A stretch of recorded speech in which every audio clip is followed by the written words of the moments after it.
Hello students, so today we are going to start our new chapter which is chapter number 5 continuity and differentiability, right? So ये जो दो words है उसमें से first हमें जो डिस्कशन करना है वो है कंटिन्यूटी एंड सेकंड जो हम लोग देखेंगे वो है डिफरेंशिएबिलिटी, राइट? दोनों को हम लोग डिफरेंट पार्ट में स्टडी करेंगे। फर्स्ट हम लोग कंटिन्यूटी स्टडी करेंगे, उसके कुछ बेसिक कॉन्सेप्ट एंड देन उसके सम जो हमें दिए हुए हैं वो हम लोग करेंगे, राइट? सो फर्स्ट हमें देखना है कंटिन्यूटी एंड देन हमें बात करनी है डिफरेंशिएबिलिटी, राइट?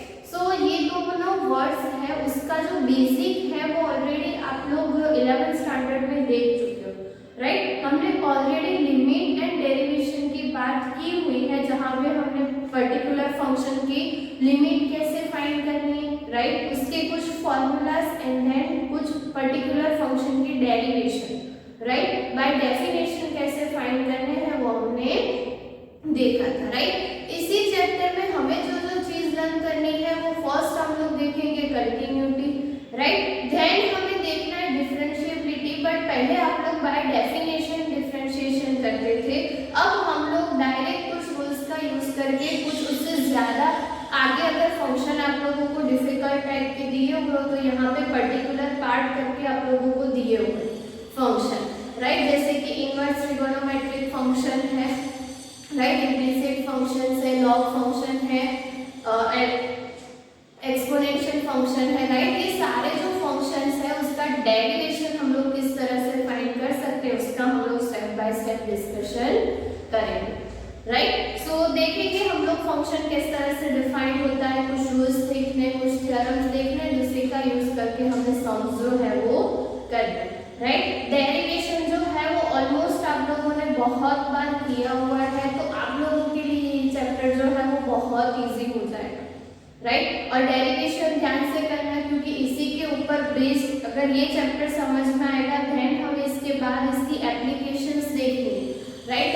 इसकी एप्लीकेशंस ऑफ डेरिवेटिव तो वो भी हम लोग डेरिवेशन का यूज करके ही करेंगे, right? And as you know कि जब भी हम लोग इंटीग्रेशन की बात करेंगे तो इंटीग्रेशन में भी वही कि डिफरेंशिएशन की उल्टी प्रोसेस वहां पे करेंगे, तो जो फॉर्मूला यहाँ पे है उसी के रिलेटेड कुछ वहां पे भी होंगे। तो आप लोगों को अगर डेरिवेशन के फॉर्मूलाज अच्छे से पता है तो इंटीग्रेशन की फॉर्मूला भी थोड़ी बहुत समझ में आ जाएगी, राइट? एंड लास्ट वन हम जो देखेंगे कैलकुलस में, ये पूरा हमारा जो थर्ड यूनिट है कैलकुलस, उसमें टोटल 5 चैप्टर हमें देखने हैं। हम लोग कंटिन्यू सभी चैप्टर देखेंगे। उसमें फर्स्ट जैसे मैंने बोला डिफरेंशिएशन, देन इसकी एप्लीकेशन, सेम वे में इंटीग्रेशन एंड इसकी एप्लीकेशन, एंड लास्ट में हमें जो देखना है वो है डिफरेंशियल इक्वेशन। जैसे हमारे पास लीनियर इक्वेशन होते हैं, क्वाड्रेटिक इक्वेशन होते हैं, वैसे ही डिफरेंशियल इक्वेशन होते हैं जहाँ पे डेरिवेटिव वाले इक्वेशंस होते हैं, राइट? एंड इसका सॉल्यूशन वहाँ पे हम लोग डेरिवेशन एंड इंटीग्रेशन को कंबाइन करके कुछ सॉल्यूशन है वो फाइंड करेंगे, राइट? सो बेसिक हमें 5 चैप्टर में ये सारी चीजें जो है वो लर्न करनी है। ओके, सो टुडे अभी हम लोग स्टार्ट कर रहे हैं with first topic which is continuity, right? अब जब भी हम लोग कंटिन्यूटी बोलते हैं तो आप लोगों को वर्ड से क्लियर है कि वहां पे आप लोगों को क्या बोला हुआ है कि जब भी आप लोग यहाँ पे फंक्शन की बात कर रहे हैं हम लोग, राइट? फंक्शन के कंटिन्यूटी की, तो हर एक फंक्शन के नॉर्मली हमें पता है कि ग्राफ होते हैं। तो बेसिक सी चीज क्या है कि जैसे आप लोग कंटिन्यूटी बोलते हो, एक उसकी जो डेफिनेशन है वो ये है कि जब भी आप लोग ग्राफ ड्रॉ कर रहे हो कोई फंक्शन का तो वो स्मूथ ग्राफ होना चाहिए, कंटिन्यूअस होना चाहिए, जैसे कि आप लोग बिना पेन उठाए ग्राफ ड्रॉ कर, राइट? और उसी चीज को यहाँ पे डेफिनेशन में दिया हुआ है। अब ऑब्वियस सी बात है कि ग्राफ के लिए हमें पता चल गया कि कोई फंक्शन है उसका अगर ग्राफ आप लोगों को कुछ इस तरह से मिल रहा है, राइट? बिना पेन उठाए कुछ चलता जा रहा है तो उसे हम लोग कंटिन्यूअस कहेंगे, बट हर एक फंक्शन का ग्राफ तो हम लोग ड्रॉ नहीं कर सकते, राइट? जैसे हमने पहले भी देखा है कि अगर आप लोग कुछ टाइप के पॉलिनोमियल्स के ग्राफ ड्रॉ करने जाओगे या कुछ ऐसे फंक्शन है जिसके ग्राफ ड्रॉ करने जाओगे तो ग्राफ सभी फंक्शन के हम लोग इजीली ड्रॉ नहीं कर पाते, राइट? तो उसी चीज को थोड़ा एक्सटेंड करके इन्होंने डेफिनेशन दी हुई है और वो definition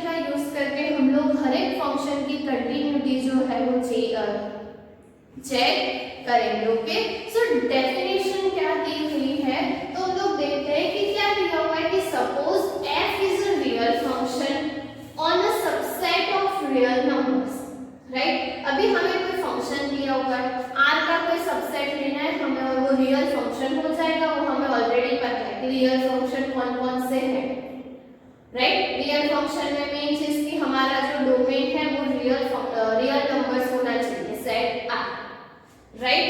and let C be a point in the domain, कि जो हमारा R है हमारे पास पूरा डोमेन, उसमें से कोई पॉइंट C लेना है, राइट। एंड वो फंक्शन कोई पॉइंट पे कंटिन्यूअस है कि नहीं वो हम लोग कब कह सकते हैं, सो जब वो फंक्शन की वो पॉइंट के पास लिमिट एंड वो फंक्शन के पॉइंट पे वैल्यू दोनों सेम हो तब, राइट। सो वही चीज दी हुई है कि then f is continuous at c, that means कि फंक्शन जो है वो ये पर्टिकुलर पॉइंट पे कंटिन्यूअस कब होगा, जब f of x limit x tends to c f of x is equals to क्या होगा, f of c। अब इसको अगर हमें ग्राफिकली रिप्रेजेंट करके देखना हो तो ऐसा कुछ कह सकते हैं कि फंक्शन की वैल्यू जो है वो हमें पता है।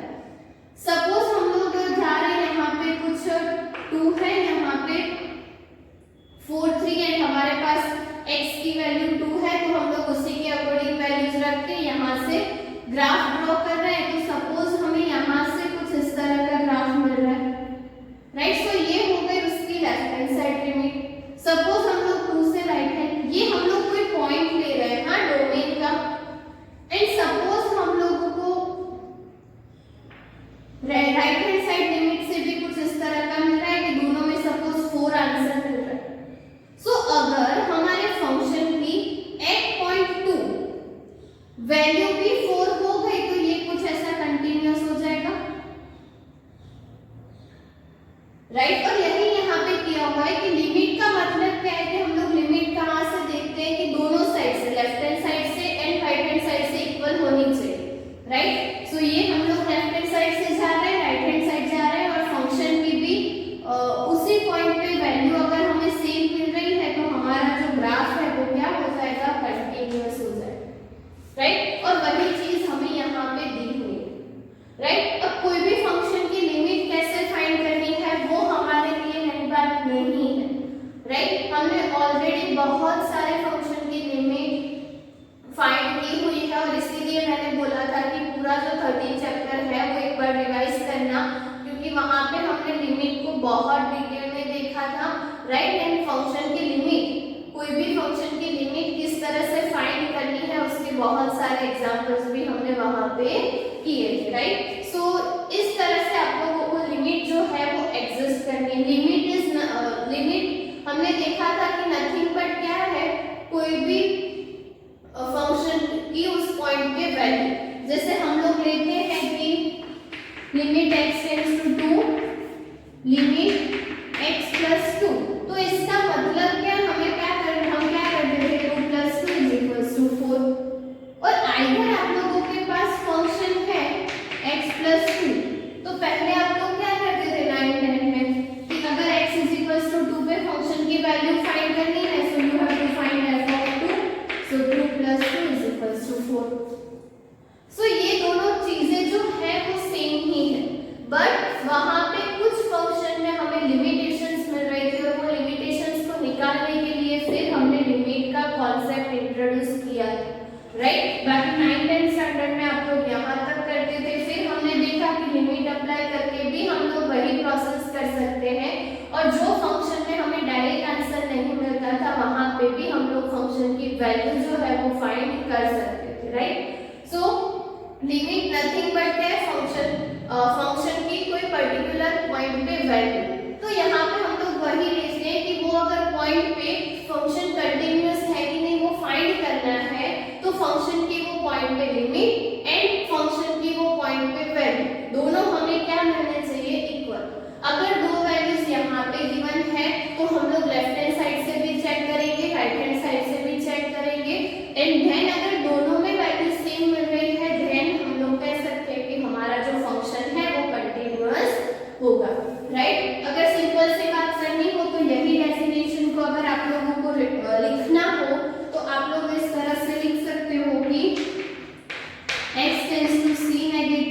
Limit f of x is equals to x tends to c, positive limit f of x is equals to f of c, right. That means कि उसकी लेफ्ट हैंड साइड लिमिट, उसकी right hand side limit and function की उस point पे value, अगर ये तीनों equal मिल रहे हैं then we say that the function is continuous at that point, right. So ये जो बेसिक डेफिनेशन है वो आप लोगों को कंटिन्यूटी के लिए ध्यान में रखना है।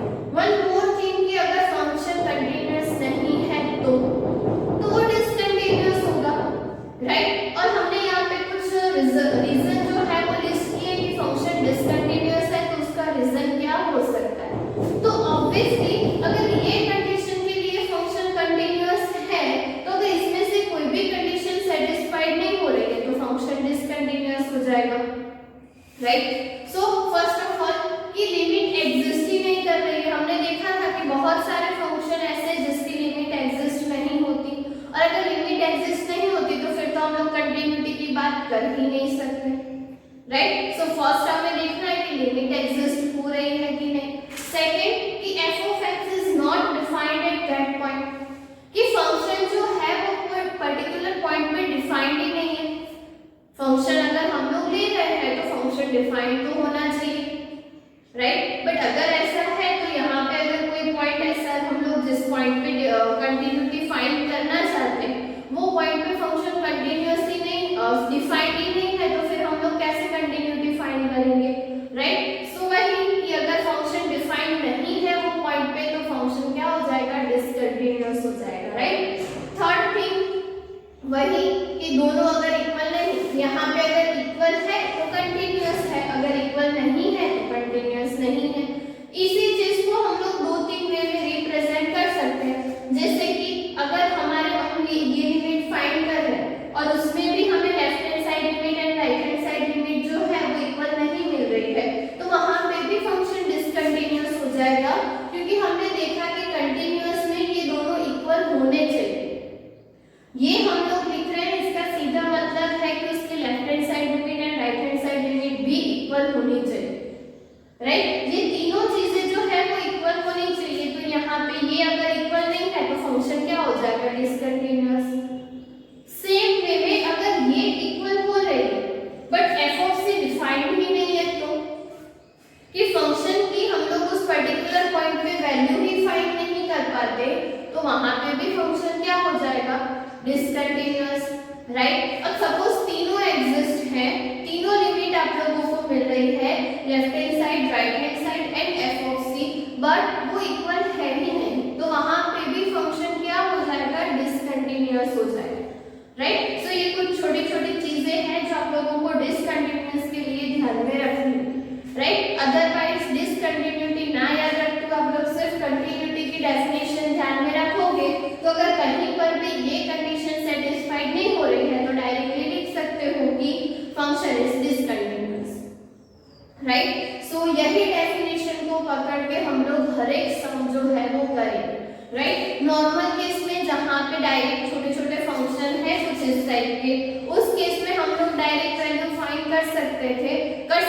बट अगर आप लोगों को कुछ डिफिकल्ट टाइप के फंक्शन दिए हुए तो यहाँ पे हम लोग left hand side and right hand side check करेंगे ही करेंगे, राइट। अगर डायरेक्ट आप लोगों को प्लस माइनस में कंफ्यूजन हो रहा है तो जैसे मैंने पहले भी बोला था कि अगर आप लोगों को c नेगेटिव दिया हुआ है तो वहां पे उसको c प्लस h से कन्वर्ट कर दो, राइट। एंड वो हम लोग सम करेंगे तब देखेंगे and sorry minus h, right. And positive है तो c प्लस h, वो हम लोग जब भी सम करेंगे तो देखेंगे कि उसको कन्वर्ट कर देंगे तो लिमिट जो है वो h टेंड्स टू 0 हो जाएगी, राइट। वो हमने लिमिट को कैसे चेंज करना है वो भी हमने किया हुआ है, बट अगेन हम लोग जैसे जैसे सम करेंगे तो वो टॉपिक्स भी रिवाइज होते जाएंगे तो आप लोगों को इसमें अच्छे से समझ में आएगा, राइट। अगेन एक और छोटी सी बात है जो हमें देखनी है, विच इज की फंक्शन क्लोज इंटरवल में कब कंटिन्यूअस होगा एंड ओपन इंटरवल में कब कंटिन्यूअस होगा। कि यहाँ पे तो फंक्शन डिफाइंड है on real numbers, right. But suppose आप लोगों को फंक्शन दिया हुआ है इन सम इंटरवल, कि सपोज हमें फंक्शन f डिफाइन करके दिया हुआ है on open interval a,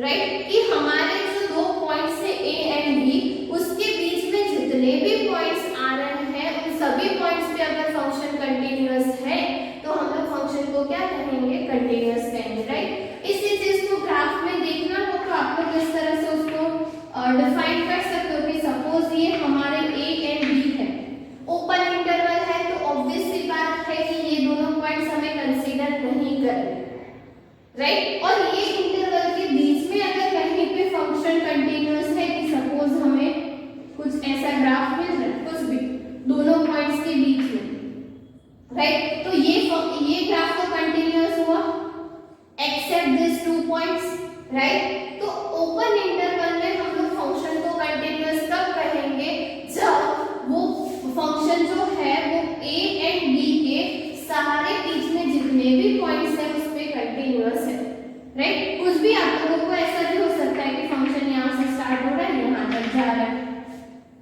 right. तो कुछ इस तरह से आप लोगों को, आप लोग जो फंक्शन में ओपन इंटरवल में कंटिन्यूटी चेक करनी हो तो कर सकते हो।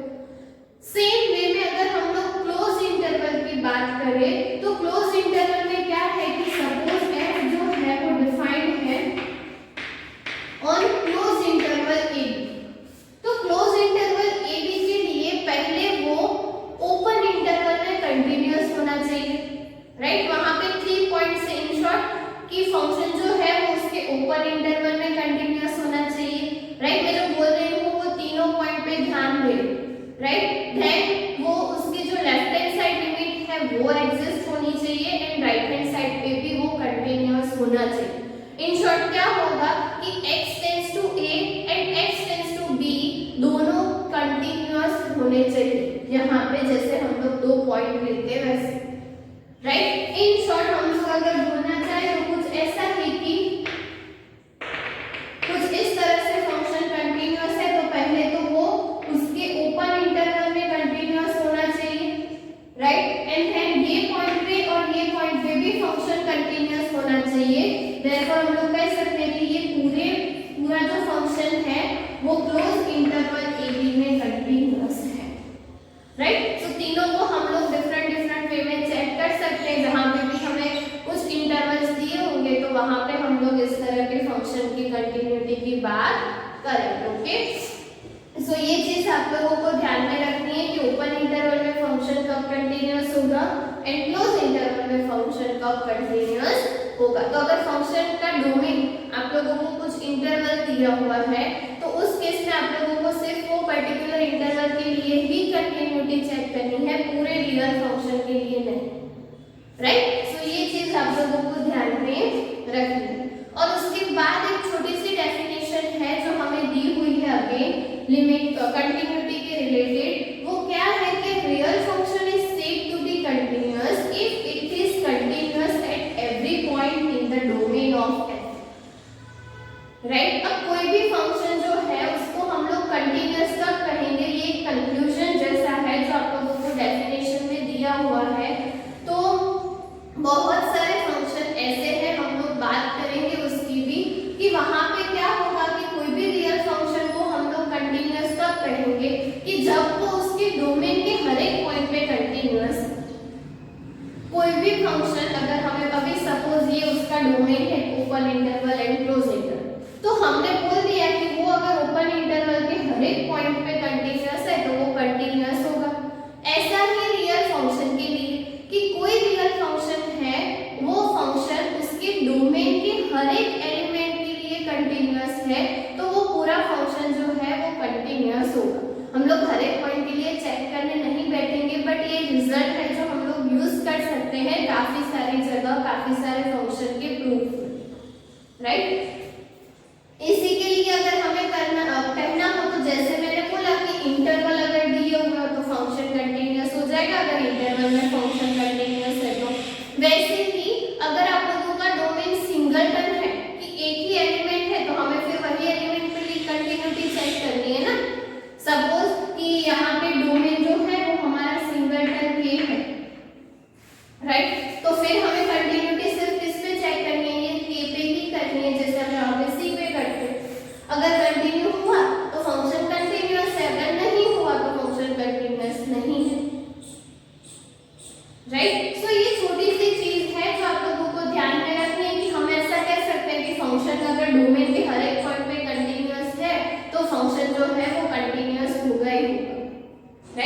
ये छोटे से रिजल्ट हैं जो आप लोगों को ध्यान में रखने हैं। इसका यूज करके हम लोग बहुत सारे फंक्शन की कंटिन्यूटी जो है वो चेक करेंगे, राइट। सो उसका डिस्कशन जो है वो हम लोग नेक्स्ट लेक्चर में करेंगे, जहां पे हम लोग कुछ पर्टिकुलर फंक्शन की कंटिन्यूटी जो हम लोग एग्जांपल में यूज करेंगे, राइट। एंड देन कुछ अलजेब्रा ऑफ रियल फंक्शन जो हम लोग कंटिन्यूटी के लिए यूज करेंगे, अलजेब्रा, उसका डिस्कशन करेंगे, राइट। बट उससे पहले ये सारे डेफिनेशंस जो है वो आप लोगों को नोट डाउन करनी है। आप लोगों को टेक्स्ट बुक में भी दी हुई है definition 1 and definition 2, right. Continuity, discontinuity, फिर ओपन क्लोज इंटरवल के लिए, एंड देन आप लोगों को रियल फंक्शन में कंटिन्यूटी की बात की हुई है, राइट। सो ये सभी जो डेफिनेशन है वो आप लोगों को नोट डाउन करनी है। Okay, thank you.